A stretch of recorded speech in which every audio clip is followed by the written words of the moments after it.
Vengo a ti, Señor, cámbiame, renuévame por la gracia que encontré. Muy buenos días, que Dios los bendiga. Cuando yo leo estas palabras, este tema que estamos tocando, mi corazón se quebranta. Mi vida se quebranta porque yo digo, Señor, cuántas situaciones pasaste, cuánto dolor pasaste, cuánto sufrimiento pasaste, Señor, y cuánto Dios, Señor, hacemos nosotros por ti, ni siquiera por nuestra propia vida. Señor, perdónanos. Señor, perdónanos porque ni siquiera nosotros nos cuidamos. Ni siquiera nosotros volvemos los ojos a los montes de donde vendrá mi socorro. Mi socorro viene de Jehová, que hizo los cielos y la tierra. Dice el salmista, no dará mi pie al resbaladero, ni se guarda Israel, ni se guarda al que guarda al Altísimo. Qué compungida estoy al poder enseñar estas cosas. Porque el Señor dijo, yo soy la puerta. El que por mí entrare será salvo, y entrará y saldrá y hallará pastos. Por Dios. Señor, perdónanos. Tu palabra es clara. Tu palabra es verdad. Tu palabra nos ministra. Tu palabra nos enseña. Tu palabra nos capacita. ¿Qué estamos viendo en este tiempo? ¿Qué estamos oyendo en este tiempo? ¿Qué estamos hablando en este tiempo? Porque tú eres lo que lees, eres lo que ves, eres lo que oyes. ¿Y qué estás haciendo? Hoy te llamo, con amor te llamo, con amor te pido que encamines tu vida por la vida de Cristo. Él está a la puerta y llama, y si alguno oye su voz y abre la puerta, Él entrará y cenará contigo, cenará conmigo si le abro la puerta, porque Él es respetuoso, Él es un Dios respetuoso, Él es un Dios amable, Él es un Dios maravilloso, Él es un Dios que te conoce y que te ama. ¿Ha visto usted las cosas que ha pasado Jesús? Esta es una invitación a Cristo para que palpite tu corazón. Esto es una invitación para que conozcas lo que Jesús dijo antes de partir al paraíso. Vimos la palabra número 1. La palabra número 1, maravillosa. Padre, perdónalos. Padre, perdónalos. Imagínense ustedes, qué cosa más hermosa. Jesús perdonándonos a nosotros, porque ellos no saben lo que hacen. Y sigue perdonándonos, porque tampoco sabemos lo que hacemos. Ay, Señor Jesús, sí me duele el corazón para enseñar esta palabra. Palabra número 3, cuando vio Jesús a su madre y al discípulo a quien él amaba, que estaba presente, dijo a su madre, mujer, ahí tienes a tu hijo. Mujer, ahí tienes a tu hijo. Vamos a ver qué dice. Después dijo al discípulo, hijo, he aquí tu madre, le dijo a Juan. Y desde aquella hora el discípulo la recibió en su casa. O sea, era madre, discípulo e hijo. Juan había sido su amigo amado y se llevó a su madre, por supuesto, porque estaba afectada, estaba triste, pero ella sabía que era el Salvador del mundo. Pero ella no iba a quedar sola, porque él se la encomendó a Juan. He aquí tu madre. Y desde aquella hora el discípulo lo recibió en su casa. Podemos notar que de las 7 cosas que Jesús habló en la cruz del Calvario antes de morir, escogió hablar con su madre y su discípulo amado Juan.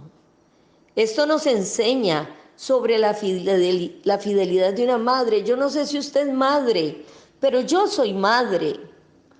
Y el amor que uno tiene a un hijo es impresionante, es maravilloso, es grande. Uno da la vida por un hijo.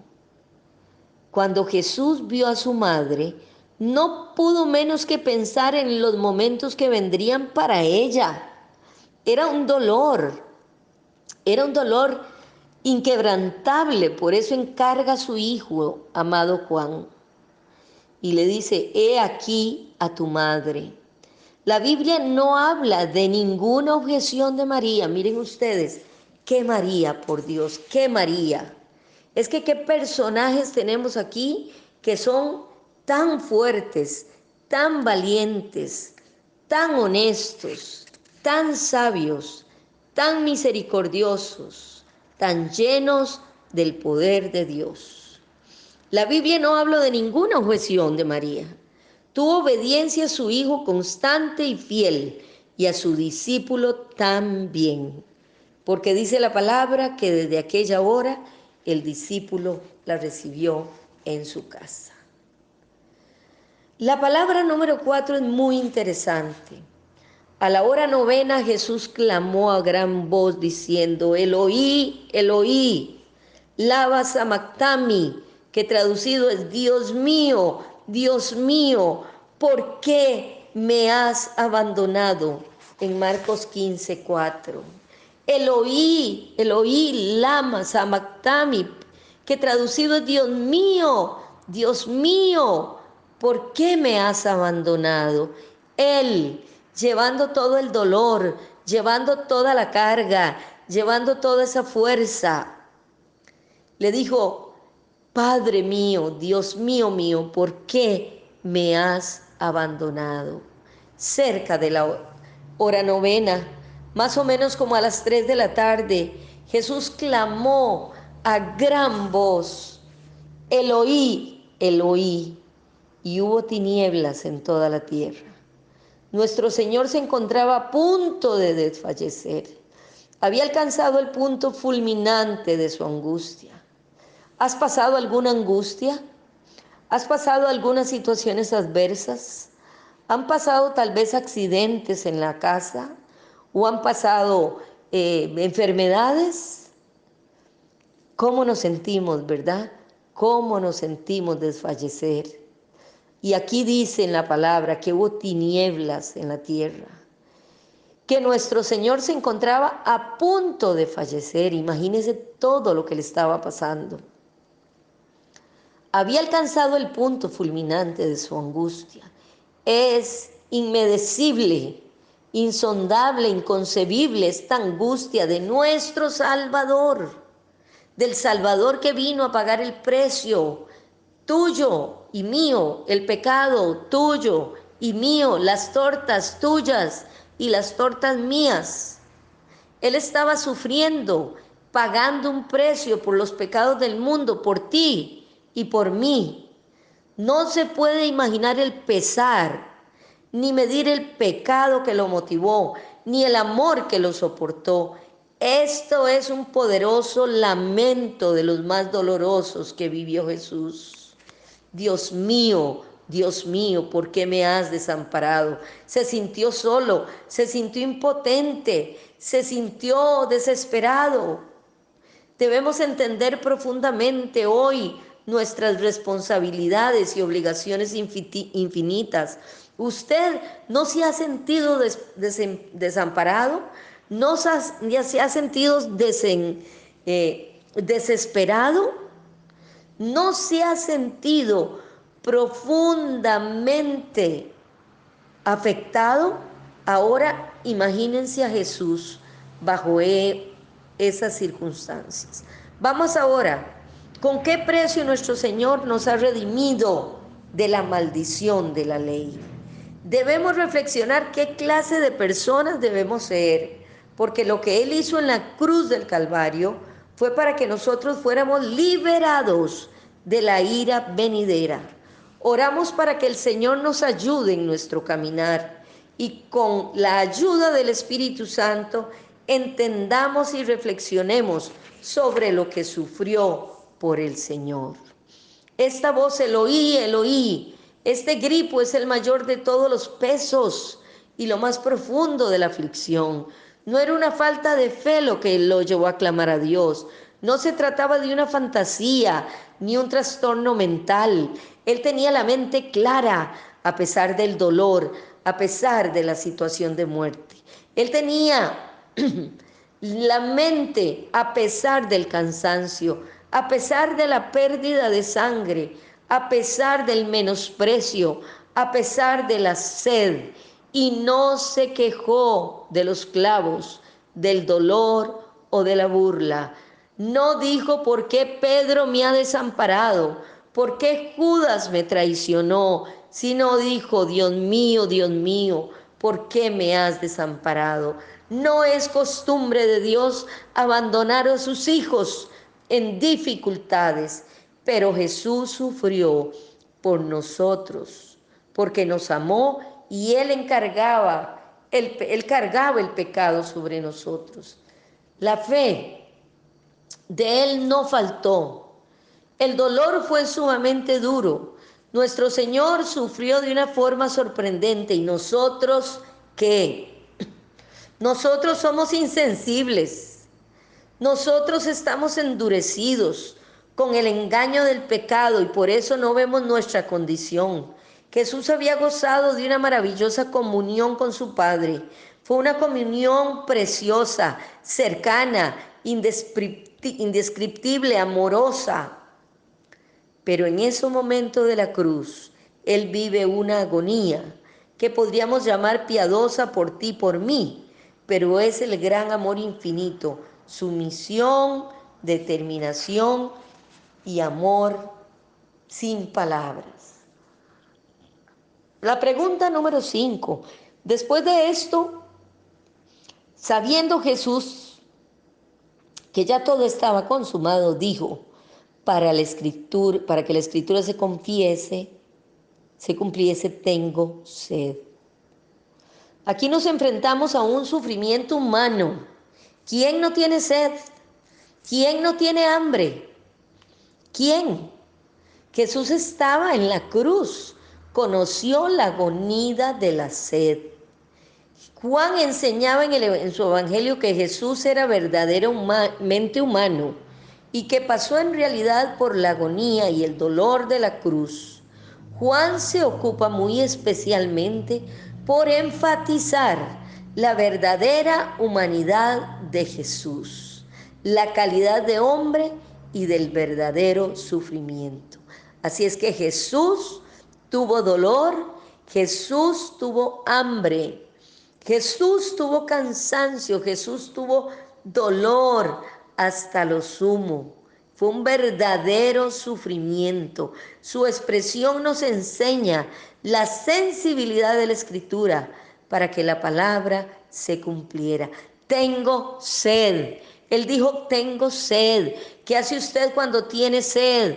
Va y toma agua del tubo, va y toma el agua de la refrigeradora, va y se compra un fresco delicioso, esas cosas que venden en las sodas exquisitas. Tengo sed, dijo él. Es la más breve de las 7 palabras. Era sumamente conveniente que cada palabra de Jesús fuera reunida y preservada. El Espíritu Santo tuvo cuidado de que cada una de sus expresiones fuera registrada muy conscientemente. Fueron 7 palabras y 7 es el número de plenitud. Como todo lo demás, nuestro Señor fue la perfección misma, aún en las dificultades. ¿Cómo actúas tú y cómo actúo yo en las dificultades que tenemos en la vida? A veces son dificultades tan sencillas, a veces son dificultades tan complejas, pero aún así no sabemos resolver estas situaciones. Palabra número 6. Cuando Jesús hubo tomado el vinagre, dijo: consumado es. Y habiendo inclinado la cabeza, entró el Espíritu. Consumado es una palabra griega que significa tetelestai. Cuando Jesús dijo consumado, estaba resumiendo toda su obra. Los últimos actos del Redentor estuvieron llenos de claridad en su mente, y en los momentos más difíciles de su vida, en las últimas agonías de su muerte, cuando los dolores, los gemidos lo acompañaban la última hora, es increíble que él pueda expresar sabiduría y prudencia, aunque sus sufrimientos y sus dolores fueron más allá de toda medida. ¡Qué fuerza del Señor! ¡Qué esplendorosa fuerza tiene Él! En un episodio de 2 o 3 horas no soportó solo la agonía que podrían parecer siglos, sino el equivalente de lo que podría ser un castigo terrible y eterno. Lo que Él vivió allí fue el equivalente de todos nuestros pecados, los suyos y los míos, de todos nuestros dolores. Él cargó con todo lo nuestro. El Hijo de Dios dijo: consumado es. El Hijo de Dios fue hecho hombre, ha vivido en una vida perfecta, virtud y abnegación. Ha sido, como dice Isaías 53:3, despreciado y desechado entre los hombres, varón de dolores, experimentado en quebranto, y como que lo escondimos de él el rostro, fue menospreciado y no lo estimamos. Sus enemigos han sido legión. En la cruz, en conflicto mortal con el pecado, su corazón está quebrantado, escuche bien, su cuerpo dislocado, el cielo lo abandonó, sus discípulos huyeron, lanza su mirada y nadie puede mitigar su pena. Él sigue adelante a beber de ese cáliz que tiene que tomar para consumir la voluntad de su Padre, cumplir la voluntad de su Padre, y Él clama: consumado es. Escúchenlo, consumado es. Escúchenlo, cristianos, escúchenlo. Ha tenido pocos amigos y esos amigos le han sido infieles. Al fin es encontrado con manos de los que le odian, se encontró con ellos, le arrestan cuando se encuentra orando, es denunciado en las cortes, le vistieron de púrpura para burlarse de él y le desnudaron para avergonzarlo. Es colocado en un trono y luego es atado con crueldad para escarnecimiento. Es declarado inocente y sin embargo es entregado por el juez que debió protegerlo de sus perseguidores. Fue arrastrado a lo largo de las calles de Jerusalén, que había matado a sus profetas y que ahora se teñiría de la sangre del Cordero de Dios. Es conducido a la cruz, es clavado al cruel madero. El sol lo quema, las crueles heridas aumentan la fiebre. Dios lo desampara, él contiene la angustia concentrada y dice: Dios mío, ¿por qué me has abandonado? Consumado es. El libro entero, desde el principio hasta el fin, tanto la ley como los profetas, todo había sido consumado por él. Consumado es que toda la escritura se había cumplido. Consumado es desde el principio hasta el fin.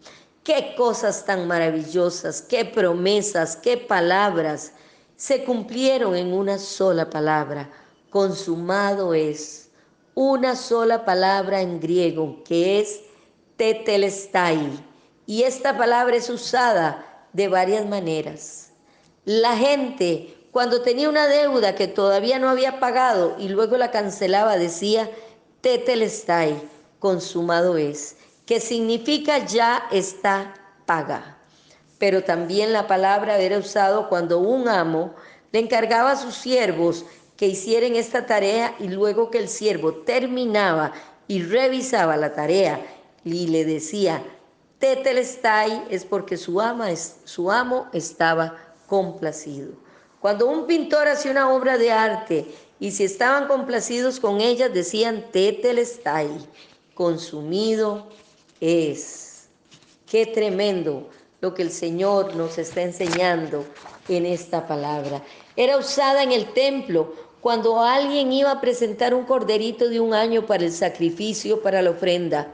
El sumo sacerdote tenía que examinarlo y si el cordero era perfecto le decía tetelestai. ¿Qué presenta usted, hermano? ¿Cómo se presenta delante de Dios? ¿Podrás decir el Señor tetelestai? ¿Está pudiendo decir el Señor que estás perfecto, que eres una persona perfecta, que se ha guardado en el Señor, que es tetelestai? Asimismo, a Jesús le fue asignada una tarea, una obra que ahora está en la cruz y que había completado y a la hora de morir dijo tetelestai. ¿Qué quiere decir? Consumado es. Quiere decir la obra está completa, la obra está terminada. Jesús en la cruz estaba pagando por los hombres y él había pagado todo, absolutamente todo, por el pecado suyo, por el pecado mío, por el pecado de los padres, el pecado de los abuelos, el pecado de los ancestros. Él había pagado todo. Jesús en la cruz no solo terminó una, sino que comenzó otra. Era el fin de la era de la ley y el comienzo de la era de la gracia. Fue el fin de los sacrificios y comenzó la era de la gracia bajo la dirección de el Espíritu Santo. Esta palabra consumado es, según Charles Spurgeon, una gota de tinta en un mar de posibilidades, porque significa que cumplió la ley, terminó con los sacrificios del Antiguo Testamento, pagó la deuda, desarmó las artimañas del enemigo, de las tinieblas, me dejó libre, me justificó y al mismo tiempo me dio la era de la gracia del Nuevo Testamento con muchas bendiciones para todos nuestros hijos. Aleluya. Dios tetelestai significa consumado es. Séptima palabra. Entonces Jesús, clamando a gran voz, dijo: Padre, en tus manos encomiendo mi espíritu. Y habiendo dicho esto, expiró. Lucas 23, 46. Cuando Jesús murió, hubo una gran oscuridad. Fue como si el mismo sol no soportara mirar lo que habían hecho las manos del hombre. También se rasgó el velo del templo en dos.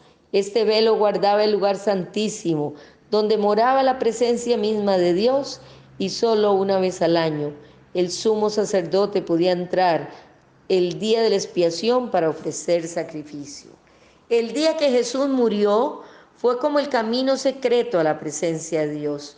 Fue como si el corazón de Dios, escondido hasta ese momento, se hubiera desnudado ante los hombres.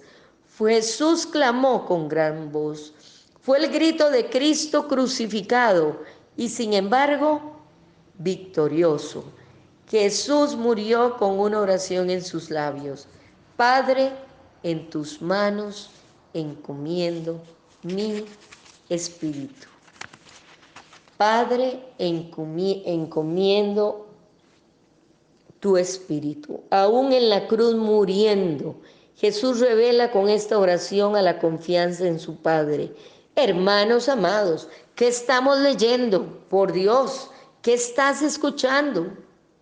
No puede haber una relación exitosa si se tiene confianza, si no se tiene confianza.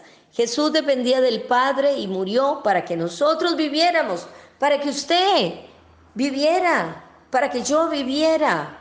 Por Dios bendito, mire lo que dice Filipenses 2, 5, 11. Haya pues en vosotros este mismo sentir que hubo también en Cristo Jesús, el cual siendo en forma de Dios, no escatimó el ser igual a Dios como cosa a que aferrarse, sino que se despojó de sí mismo, tomando forma de siervo, hecho semejante a los hombres, y estando en la condición de hombre se humilló asimismo, haciéndose obediente hasta la muerte y muerte de cruz. Por lo cual Dios también le exaltó hasta lo sumo y le dio un nombre que es sobre todo nombre, para que en el nombre de Jesús se doble toda rodilla de los que están en los cielos y en la tierra y debajo de la tierra, y toda lengua confiese, aleluya, que Jesucristo es el Señor, para gloria nuestra. Amén y amén. Que Dios los bendiga.